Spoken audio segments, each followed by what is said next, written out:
Hello and welcome to The Hero Spouse. I'm Kenda Ruth, here to answer one of your questions about marriage and midlife crisis. Today we have Martha. Martha has a bomb drop of April 2022. It's now August 2022, so it's been 4 months. She has a date of marriage of 2003. She is not yet familiar with the energy level types yet, and she thinks her contact type is a Vanisher. She says, I haven't heard from my husband since the day of bomb drop, which was the day he left. Clearly, if that was the day of bomb drop, yeah. This seems to indicate he's a Vanisher, and since I haven't seen him or heard from him, I don't know his energy level. Makes sense. He was diagnosed in 2017 as being clinically depressed. My question is, since he's a Vanisher and midlife crisis can last from 3 to 7+ years, does that mean I may not hear from him for years? So the first thing that I want to tell you, Martha, is that I wouldn't tell you he's a Vanisher yet. Yes, you are correct. So far, the evidence you are seeing. But when they are first in MLC, I give it several months before I state that, because the first parts of MLC can cycle. And you aren't hearing from him or seeing from him, and if it maintains that, then yeah, he is a Vanisher. And yeah, it might mean you might not hear from him for months or years. I say if you hear from them 2 to 3 times a year, that's Vanisher. More than that, I'm gonna, and I know, let's say 2 to 3, but you hear from them 4 times. That's not very much more, is it?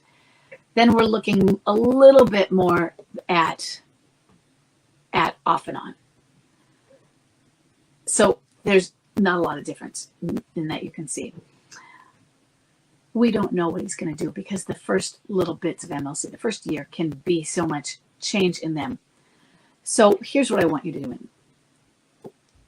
I want you to initiate a contact with him.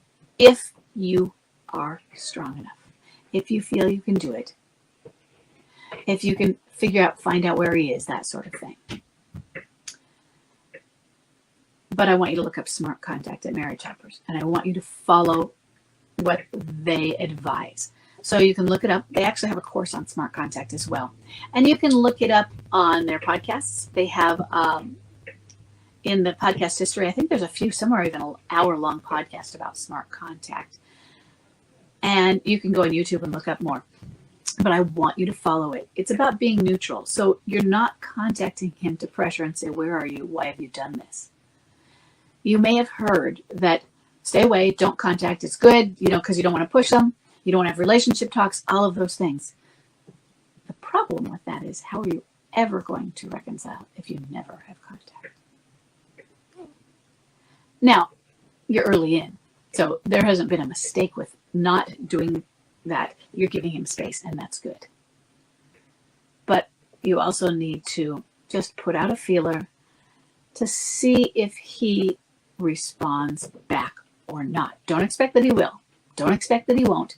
Because some, with that initiation, they aren't really Vanishers. But they needed a nudge. Some, they are Vanishers, and they'll contact you and they'll be rude or monstrate you. Or they'll just ignore you and not contact you back at all. Or they aren't rude, but they're there. They're just kind of nothing. They're just depressed, or they're disinterested, or, they're cordial, but you can tell they're not leading the conversation forward.